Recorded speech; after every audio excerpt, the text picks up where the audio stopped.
Today's episode is brought to you by an incredible sexual wellness brand called Upstate Mary. Upstate Mary is a farm-to-bedroom sexual wellness brand with a luxurious collection of CBD-infused plant-powered intimacy essentials and a healing, holistic approach to women's wellness. And here's the best part. Upstate Mary is making it easy to get started.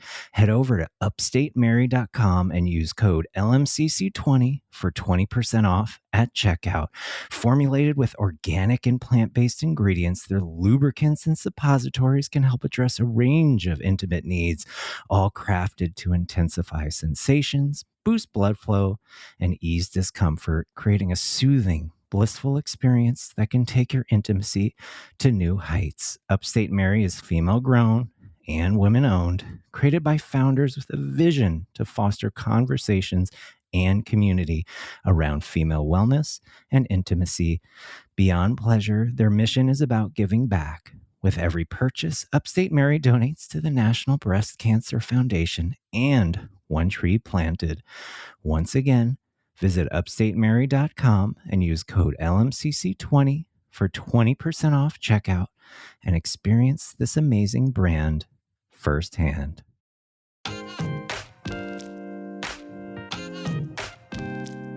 Hi there. Welcome to the Luxury Meets Podcast, a new kind of business podcast where we take you around the world to interview global leaders and get into their personal stories about chasing excellence across health, wellness, beauty, travel, sport, hospitality, culinary, beverage, retail, cannabis, design, and so much more. I'm your host, Jed Wexler, founder and CEO of LMCC. It is my pleasure to welcome Brian Underwood, Beauty Director at Women's Health, to the Luxury Meets Podcast to officially help us kick off our On Beauty series. Brian is an award-winning journalist. He previously served as Beauty and Wellness Director at Oprah Daily and has interviewed everyone from Meg The Stallion, Jennifer Garner, Kristen Bell, and so many others, and is a driving force behind the Women's Health Skincare Awards. He has also graced our LMCC stage with top execs from Ulta Beauty, 13 Lune, JCPenney, Frederic Fekkai, and so many more. Welcome, everyone, to Episode 6 on Beauty, Part 1. Today's episode is also brought to you by an incredible wellness brand with an even more amazing founder story called Sleepy Bear. Founder and CEO Kyle Paradiso is a former Army Ranger who sustained a severe spinal cord injury during his military service, leading him to seek natural alternatives to traditional pain management.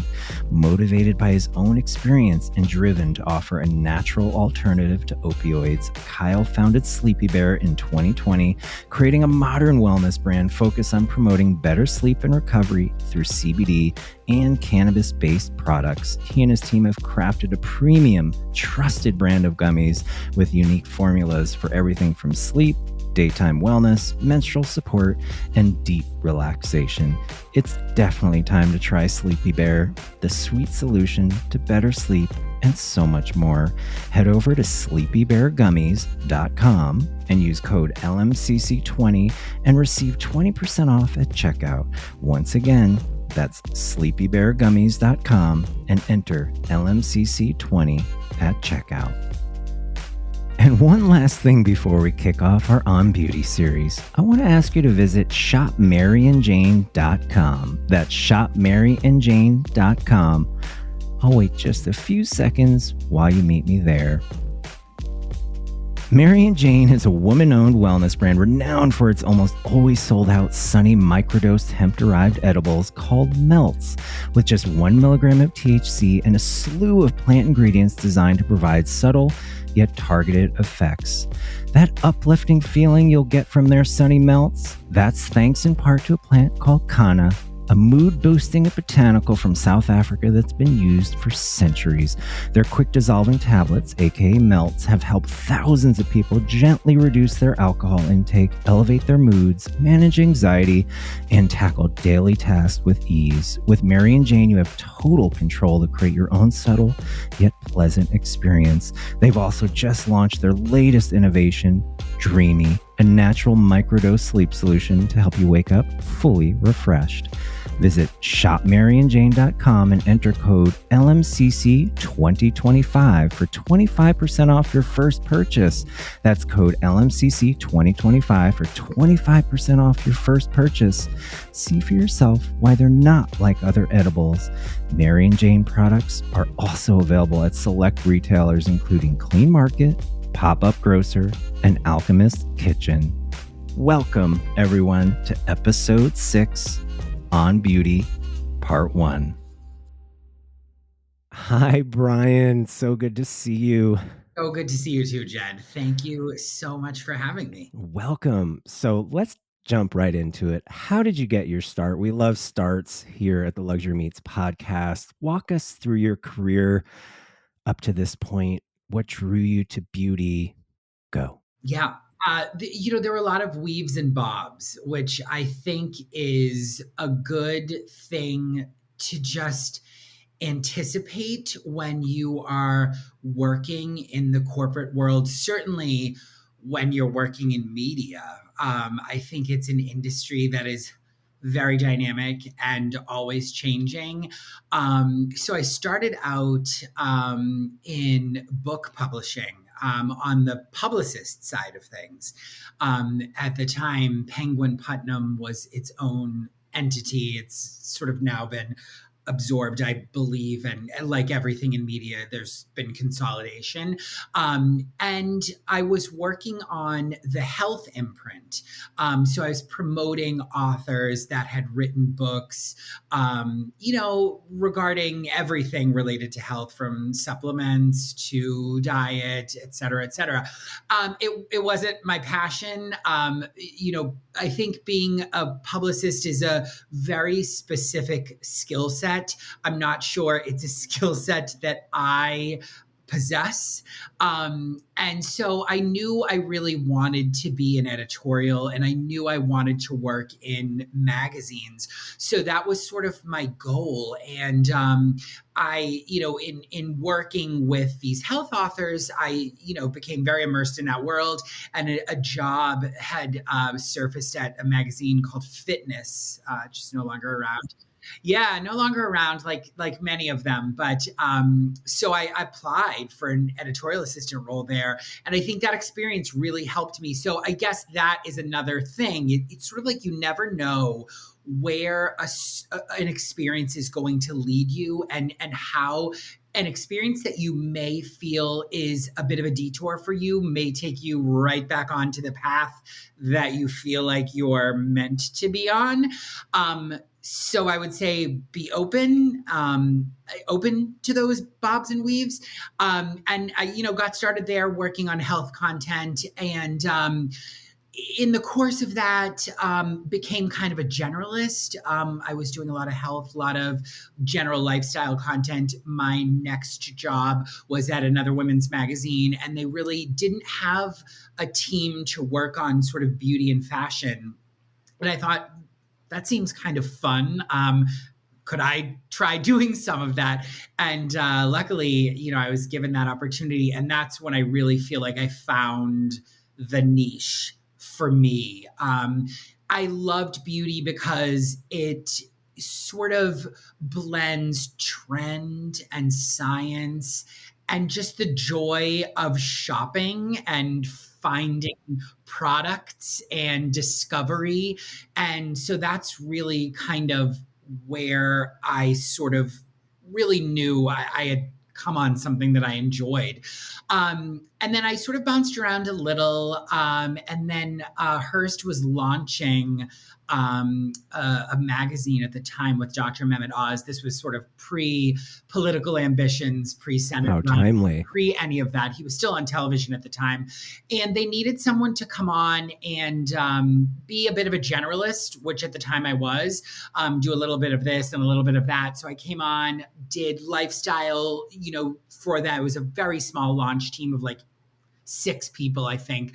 And we brought this brand to life. And when it sort of graduated from pilot project to full-time project, the editor-in-chief at the time, Jill Herzig, still one of my favorite bosses of all time. She works at this healthcare company now called MIDI Health.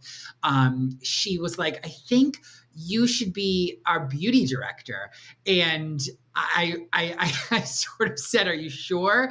I've never been a beauty director. I was a guy. Like, this was a field, that was mostly women, just to be honest. And she said, no, I think you understand what we need to do here, which is really to meld health, wellness, and beauty into sort of one thing. Well, you bring something up really fascinating there. It's, one of my primary inspirations of starting this is this Irish poet and philosopher, John O'Donohue, who's written extensively on the inner landscape of beauty. He said beauty isn't all just about nice loveliness. Beauty is about more rounded, substantial becoming. Has the beauty and the beauty industry become shorthand for this deeper, more well-rounded interpersonal wellness from the business piece, from the culture piece? Absolutely. I feel like the two are now, inextricably linked. When I started on that project at Hearst, it was 2014. It was sort of really honestly before people were really leaning into science messaging with beauty and health messaging with beauty and really connecting the two. I think people saw beauty in a silo, as you just kind of said, about looking a certain way. And whether that's, beautiful skin or great looking makeup or great hair, it was really about looking a certain way. It wasn't necessarily at the time about feeling a certain way. And so, we really leaned into that messaging, and now everyone's sort of doing it, and I think they are one and the same now.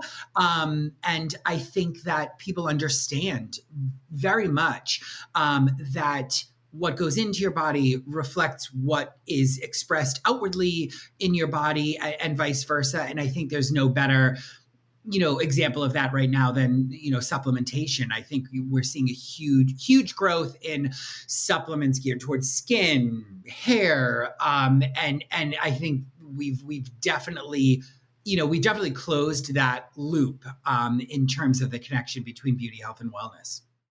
Right. That's a great answer. Now, going back to your career for a second, how do you get to Oprah Daily? Does one bump into Oprah in an elevator and then you have a job at Oprah Daily, and then landing at Women's Health? That is a major career move. Yeah, well, I at the time, I was still working on the Oz project. Unfortunately, that project wasn't a sustainable project from a business standpoint at the time. And so I was at Hearst. That project was coming to a close, and it just so happened that the beauty director at the time at the Oprah magazine, a woman named Valerie Monroe, was retiring, and she had been there from the beginning. Really, she was the only, beauty director they'd ever had. And, I thought the timing seems right. Should I go for this job? Never in a million years believing that I would actually get this job. And, my boss at the time was very encouraging of me of going for it, put in some good words for me. But I applied for the job like anyone else. I did, what they call at the time an editorial test, where you sort of pitch some ideas, you do some editing work. And I knew there were a lot of people going for this job, people who honestly had, years more of experience than I did, very accomplished people. So I thought there's no way I'll get this job. And then sure enough, I did. And I remember the gentleman at the time who worked in talent acquisition at Hearst, Elliot Kaplan was his name. The first thing he said to me when I sat down in his office to accept the role was, you're the one who got this job that everyone else wanted. It was sort of like my Devil Wears Prada moment, the job that any girl would want. That he was very frank with me about it. So don't mess it up, kind of thing. Exactly. Essentially, that was the implication. And that started, 5 of the best years of my life and work and career working on that brand, which was such a powerful, still is a very powerful brand and message. Groundbreaking in wellness. Yeah. And Brian, you were recently on our LMC stage Yeah. with an exec from Ulta Beauty, and you said that people are aspiring more than ever to be the best versions of themselves and Yeah. less about aspiring to be someone else, like a celebrity model. Are we in this post-celebrity brand era? Can you speak to that? Are we balancing the two? Is it a combination? I think we go back and forth. It almost seems like a pendulum. Yeah, I feel like we are. In some ways, I think it depends on the person. Frankly, I think that I think that people are looking to celebrities for certain things and looking elsewhere for other things. I think the idea of emulating your entire existence, your entire being, everything about your life based on a celebrity, I think that's over. But I think, you can look to certain celebrities for certain things. For example, Oprah, I think you look to Oprah for guidance. You look to Oprah for inspiration. You look to Oprah for, ways to kind of really live as you said, as the best possible, version of yourself. And then I think you look toward, different people for different things, whether that could be, style advice or whatever it may be. I think people are sort of compartmentalizing what they get from different, celebrities. And I think that, people are just bombarded in general by messaging. And now, of course, we have, the whole sort of influencer culture, that is still, still really going strong. And people are still really getting a lot of inspiration from social media platforms that aren't necessarily primarily celebrity driven. These are platforms where anyone can become a tastemaker, what they call an influencer. And so I think I think people are getting savvy to that, and we're dealing with an audience, in my case, a consumer, in the case of a brand that's selling something that is very educated. Right. And I think that's great. So much knowledge now, Yeah, expert knowledge with consumers and totally. the people and influencers. It's incredible. Totally. Speaking of celebrity culture, you've interviewed a lot of well-known people throughout the years. Yeah. Written some incredible articles. Is there one interview subject or article you wrote that still stays with you to this day? Is there someone who really left an imprint, or maybe not a famous person, someone who you wrote about? Yeah, well, in terms of celebrities, I always find the conversation. We've evolved into this place where every celebrity opportunity is so scripted by public relations, and I think that's a disservice both to the celebrity and to the audience that is curious about that person, because I think they're less of a person and it's more about talking points. So That's a good point. yeah, the best interviews I've had are those interviews where someone just kind of gets on the phone with you and talks to you for 45 minutes. And that's a rarity. Jed, I will tell you, nowadays it's like you get 10 minutes. We want, 15 questions in advance, and we'll sign off on what you can say and what you can't say. And that doesn't, I don't think that does anyone any good. So for example, Fran Drescher was doing a partnership, and I think she still does work with a brand called Laura Geller, which is this fantastic makeup brand. And Fran was doing a partnership with them, and they were like, would you like to interview her? And look, I'm a elder millennial / Gen Xer. So like Fran Drescher is like the holy grail to me. And I live in Queens. So it all just worked. I just want to hear that voice on the other end of the line. Exactly. And so we got on, and she talked to me for 45 minutes, just about everything about this partnership, yes, but just about like her journey and how she came to be and her thoughts on things. And it was just such an amazing conversation, and it was so off the cuff. And I wrote the story for Oprah Daily, and it was a great story, and I'm still really proud of it. Another one that sticks in my mind is Iman. She a couple of years ago launched a fragrance, and she launched the fragrance just after David Bowie had passed. And so it was a very raw sort of time in her life. And she was very open about it, very open about the pain of it, very open about the solitude of it, and very open about how all of those really painful emotions informed this fragrance. And it's still one of the best stories I think I've ever written, one of my favorite stories I ever wrote. And it was, again, she was so honest and raw. Well, this occasional window into realness that you get Right. must be such a treasure, Right. Such a gift that you find, which brings me to, brands. There's so many beauty brands, Yeah. so many skincare. You must receive a deluge of products, phone calls. Yeah. It's a lot. What does a brand what does a brand need to do to capture and keep your attention? Is it this realness? Is it this not as corporate approach, or is it just pure quality? Wow, this works. Yeah. I think it's all of the above. I think that we were in this place, a decade ago, where a brand that was part of a large beauty conglomerate automatically got the attention because they had the money. And then we got to this place where a brand with a celebrity behind it got all of the attention because it was a celebrity. And then we got to this place where a brand with a really great founder story got the attention because people resonated with that. Now there's so much, to your point, Jed, there's so much that I think you kind of have to check all of those boxes. You have to be, in the biggest box I think you need to check is solving a very specific problem for people.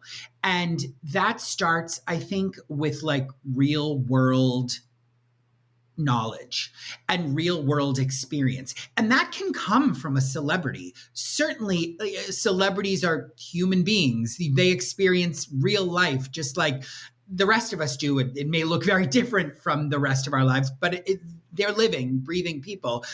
So it can come from them, or it can come from somebody with just a really fantastic idea. I think it starts there. What specific problem are you solving for people? And how is no one else doing it the way that you think to do it? And then it kind of builds from there. I think that's the most fundamental part. But then all of the other boxes, I think, need to be checked too. What is missing in the market today? Where is the opportunity? Have we hit everything, or is there's something that you're seeing, bubble up that, or in your life, our lives, that is missing? I think we have quite a bit. And, I talk to a lot of other editors, and whenever we get an email about another skincare line, another celebrity brand, there's always sort of a bit of skepticism, a bit of, eye rolling, a bit of like, do we really need this? And I think what we could use more of is less. I'm more interested in brands that sort of show up with one really great thing that does something better than anyone else can do it, and sort of has the chops to back it up, to really get behind what they're selling, and not just kind of slap their brand on, some sort of contract manufacturing formula and churn it out. I think people are wise to that. People are hip to that. People are more knowledgeable than ever about the inner workings of many industries, beauty included. And so what like I said, and this gets back to, your last question, what I look for is like that one really great problem solving product. And there are brands that really did start that way. You think of a brand like Augustinus Butter, you think of a brand like U Beauty. They really came to market with a single product solution, and it really resonated. And since those brands have expanded, expanded their offerings for sure. But I think it starts with that single good idea, and then it builds sort of from that thread. So that's what I'd like to see. What's the one thing? I don't need to see a new to market line that has 12 products.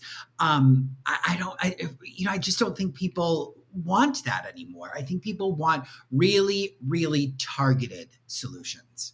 I think it's a revelation to hear that, especially for indie brands or smaller brands or founder brands, that they can really dig into what they're great at. Yeah, look, there's this new brand called Foilex, very small brand, and it's really it's a single product. It's sort of a non-steroidal alternative for people with eczema and other inflammatory conditions. And really, it was born of the founder's father, I believe it was, who had really bad eczema, was prescribed steroids by his doctor, and really had a terrible, terrible reaction to the steroids. We're starting to learn more about this. It's called topical steroid withdrawal. It's made a splash on TikTok. We did a story about it in Women's Health, and it really was this fabulous solution. It really solved a problem for people.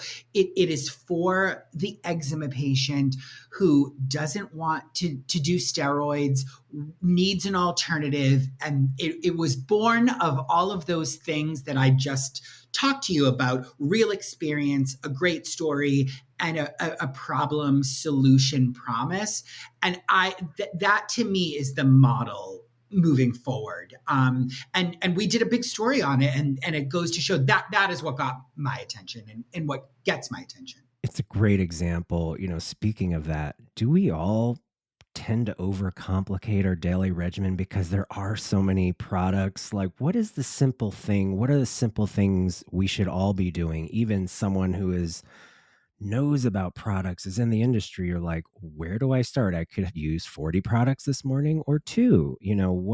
What should we be doing, and what should everyone have on their shelves? Yeah, look, it's a great question, and to be honest, as sophisticated as some of the stories that I've done are, the biggest question I get is, what do I use? What is my skin? I get that question over and over, whether I was at Oprah doing, programming there, Instagram lives, with the brands that I've done. That's the question people want to know.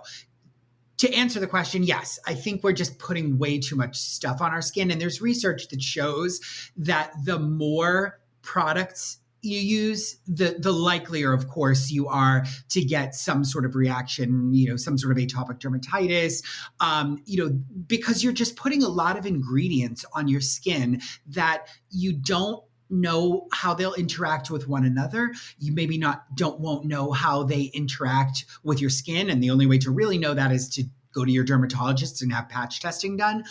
So what I try to do as somebody who really, my job is to try products, and everyone always asks, how do you try all these products? I kind of have a basic regimen that I'll share with you, and then I sort of fit products into that regimen. So, in the morning, I cleanse my skin. Usually I use a gentle cleanser, like some sort of cream cleanser, something that I know will, or a balm cleanser or micellar water, something very gentle. And then I'll follow that up, a couple times a week with some sort of exfoliating product, whether that's, a glycolic pad or a leave-on chemical exfoliator or something like that. And then I will follow that up with some sort of antioxidant serum, vitamin C serum, and then sunscreen. I definitely use sunscreen because I choose to exfoliate in the morning. So I have to use sunscreen so that I don't get sun sensitive. So pretty simple, I'd say. And then sometimes I use a primer because I get a little oily. Okay, now we're growing. Now we're expanding, Yeah. Brian. Now we're expanding. Sometimes a primer. And then at night, I wash again. And that's when, you could use the same cleanser. I feel like being outside all day and wearing sunscreen, I like to use something that's a little bit more deep. So that's when I'll use like a foaming cleanser, a gentle foaming cleanser, something like that. And then I apply some sort of retinoid every night, whether that's a prescription that I only usually use like twice a week, or some sort of retinol or some sort of retinol alternative, like bakuchiol.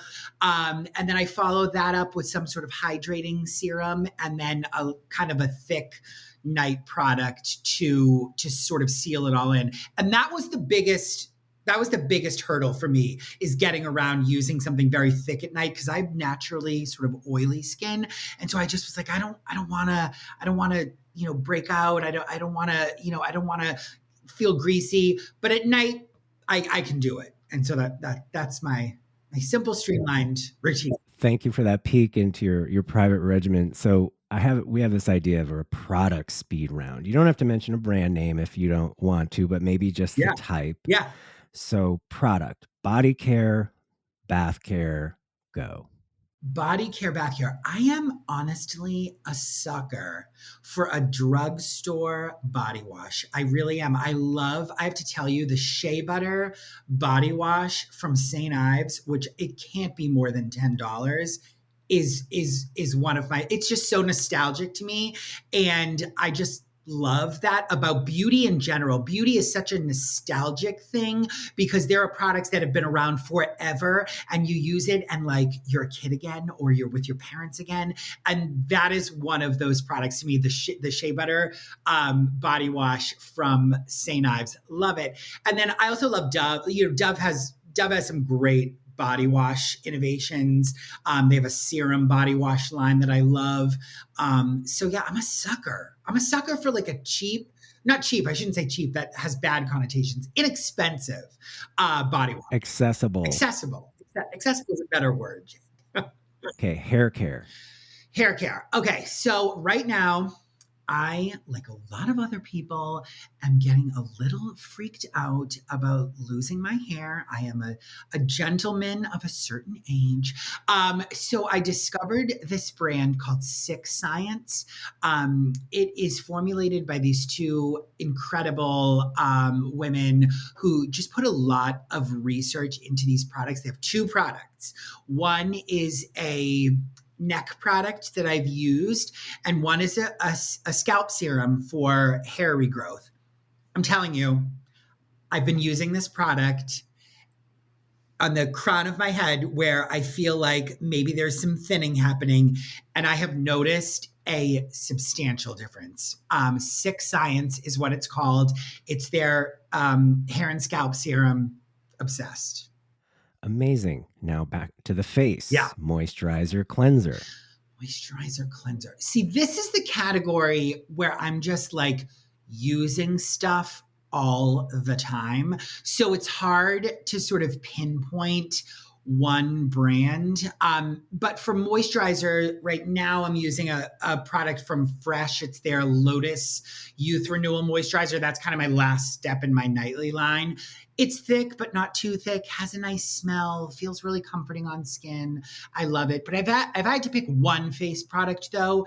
It would be some sort of vitamin A product, whether that's a prescription tretinoin or a retinol product. That great. To me is like one of the few cosmetic ingredients, one of the few ingredients that has reams of research behind it that is actually going to make a noticeable difference in the quality of your skin. Okay, just a couple more. Yeah. Speaking of triggering memory, fragrance. Oh gosh. Oh my gosh. So many. You should see my nightstand. My fiance is a makeup artist. So between the two of us, our nightstand, there's maybe 40 fragrances that we have in rotation now on this big tray on our nightstand. It's must look like a wet bar or something, like a bar cart. Sort of does. I personally, I don't even know if they make it anymore. There was this scent called from Givenchy called Pie. That was like the first nice fragrance that my sister bought me when I was in high school. It was her Christmas gift to me. She picked it out at, I'm sure, the Macy's department store counter. And at the time I called it Givenchy. That's how I pronounced it. I don't even know if they make it anymore, but to me, that is, again, it's like fragrance is so nostalgic. And then the other one that I love that I actually don't wear, it's a fragrance that my fiance Todd wears by Maison Martin Margiela. It's the replica line. It's called Jazz Club. He was wearing it on our first date, and I will just always. Well, that's a keeper. I will always associate it with him. I will always associate it with that time in my life.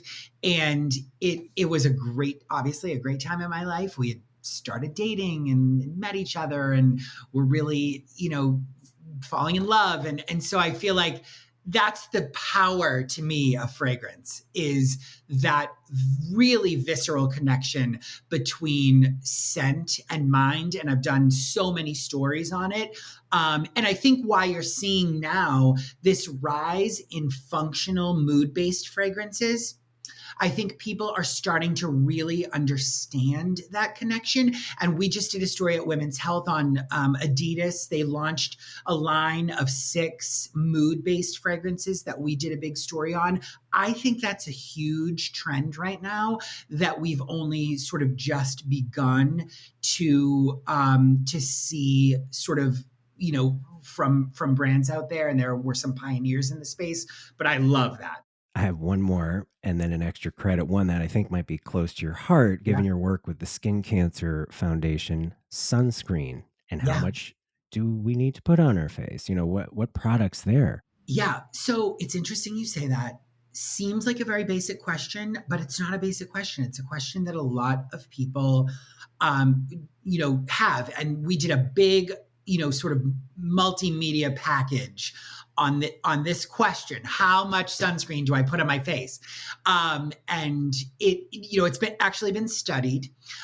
There is, sort of per square inch of your face, there's like a certain amount of sunscreen that you must use to get the SPF that's advertised on the bottle. What that ultimately comes down to is about a quarter sized dollop of sunscreen, like in the palm of your hand, or you can squeeze 2 lines of sunscreen from the base of your index finger to the tip, or the base of your middle and the base of your middle finger to its tip. That's how much you should be using on your face every day.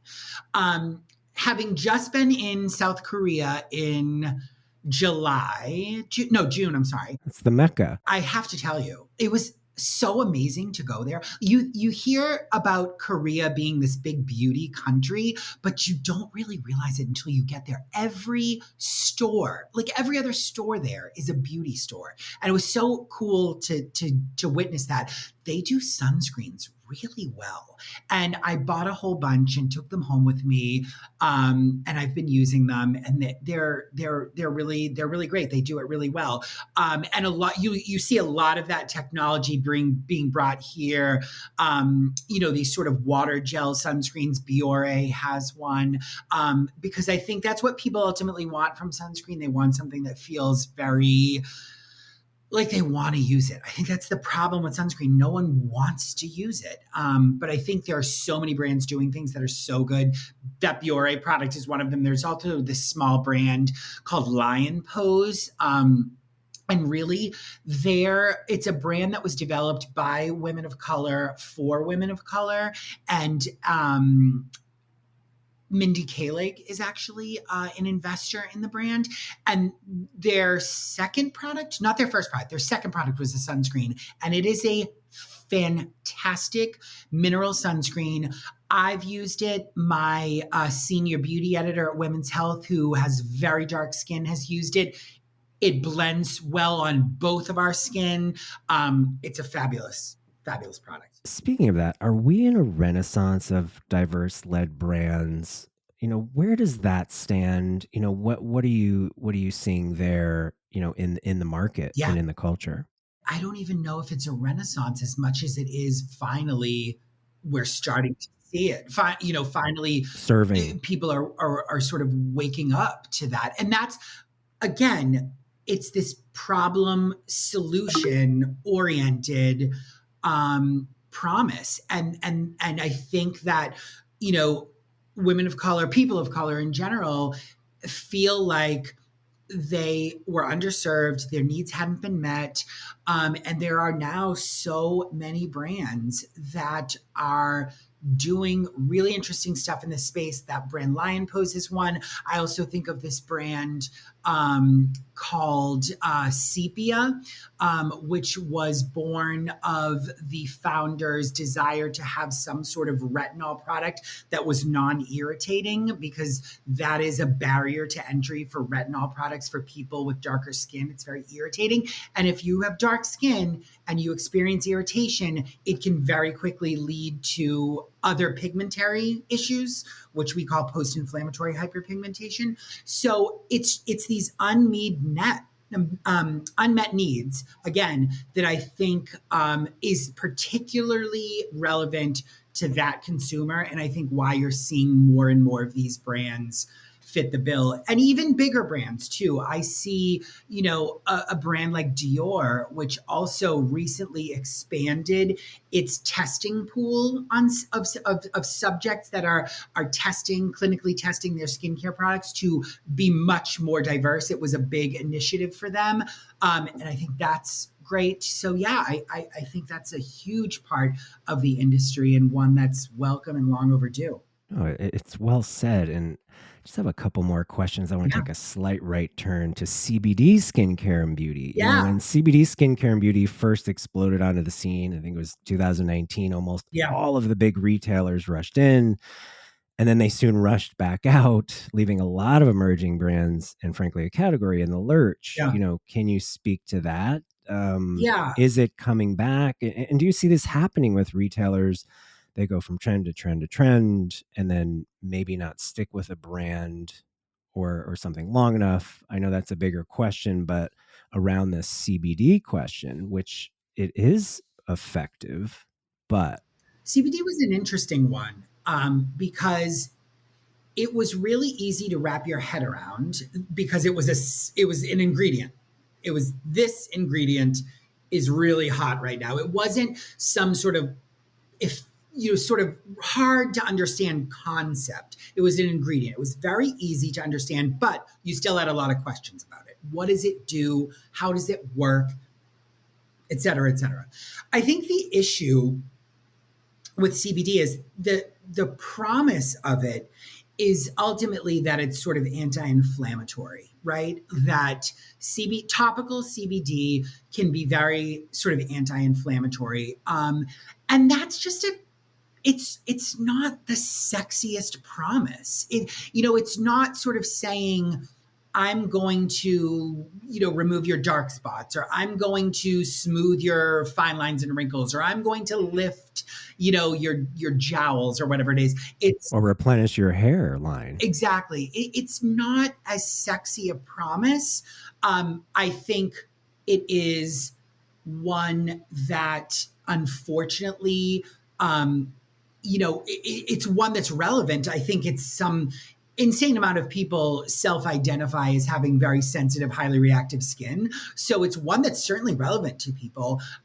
It's just not the sort of the most tangible of promises. And I think that's ultimately what happened. And a lot of the dermatologists that I spoke to when this topic was trending, I did do a story on it at Oprah, what they were saying is, it's a great ingredient. It's a great ingredient to have in a formula, but it's not a star. It's not a star. It's more like a supporting player that can be in many different formulas to kind of boost the efficacy of some of the more active ingredients and offset some of the irritation that some of these active ingredients can have. But it's not the shiny, sparkling star. And I think that's why you saw this really quick rise and then kind of a really quick fall too. No, I think that's the most grounded explanation I've heard, honestly. And For what it's worth. yeah, and Brian, I want to close with a couple personal-ish questions. Yeah. What are you working on now? What should we all be on the lookout for from Brian Underwood? I'm continuing my work at Women's Health. I am, an editor at heart. I'm a communicator at heart, and I'm interested in telling good stories. And I think it's no secret that the media world is a challenging world. It's ever evolving, ever shifting, sometimes contracting. But what I see from where I sit is a re-engagement with quality storytelling and content. I think for a while, digital media was about scale, right? It was about getting as many eyeballs on your content as possible. I think things have shifted a little to engagement, to making the content that people, maybe a smaller amount of people, but that people are really interested in engaging with and in interacting with. And that's great to me. Because not only does it mean the work is better, but now there are so many more platforms that work can be on. Back when I started, it was in a printed magazine. Now, it's online on our site, it's on social, it's on our partner platforms like Apple News and Google Discover. There's just so many ways to disseminate that content now. So I find that really encouraging, and something that I've always done and hope to continue to do. Oh, thank you. And this is our closing question. It's become our mini podcast tradition. How do you invite luxury into your life? What does it mean to you? Is it products, experiences, time? What does luxury mean to you, Brian? Time. That's a good one, Jed. And whatever that time means. I'm a father. You're a father. You know how insane life can get when you're juggling, a job, parenting, a relationship, friendships. It's a lot. And so for me, like, the biggest luxury is just time to, disengage, time to, spend with the people that I want to spend it with. Yes, sometimes that involves, using products. I'm a firm believer in skincare as this form of sort of mindfulness meditation. I wrote a big story about it at Oprah. I think it's still relevant. I think it will always be relevant. I think that's part of the reason why people love skincare, and part of the reason why you've seen this explosion in interest in skincare. Because yes, as I said, it's about solving problems for people. But I also think it's about rituals and having a ritual for yourself. And that's powerful. And that's luxury to me. Brian Underwood, beauty director at Women's Health. This has been an amazing, beautiful conversation. Thank you for joining us on the Luxury Meets podcast and kicking off our On Beauty series with such an incredible... You're so welcome, Jen. Thank you so much for having me. And we'll see you and speak to you, and certainly read your work very soon.